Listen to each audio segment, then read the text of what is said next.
når man snakker med erhvervsfolk, så spiller medierne mere efter reglerne, kan man sige. For politikere, der er ingen regler om at behandle hinanden ordentligt. Og det har jeg lidt svært ved. Fordi jeg synes sådan set, at man burde behandle politikere pænere end erhvervsfolk. Men det gør man altså ikke.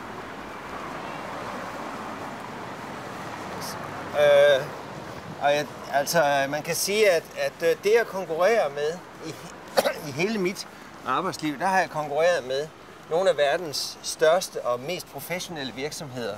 Siemens og Sony og hvem det nu ellers er. Og der skal man jo stå ekstremt tidligt op, arbejde virkelig, virkelig hårdt.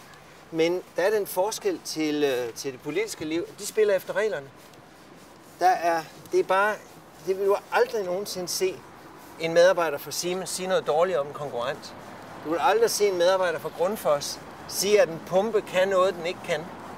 Det er fuldstændig udelukket, og det er den store forskel, at en virksomhed har sin troværdighed, sætter den meget, meget højere, end en politiker gør.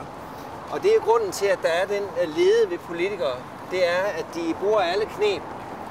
Og det jeg vil gøre, hvis jeg bliver valgt, det er, at jeg vil faktisk prøve at holde standarden. Og så sige, at hvis ikke man kan blive valgt, eller hvis ikke man kan få indflydelse ved at opføre sig ordentligt, så er det ikke værd at være i politik. Og så må jeg jo så bare sige, at så bliver det de 4 år. Det er altså ikke nok at ved.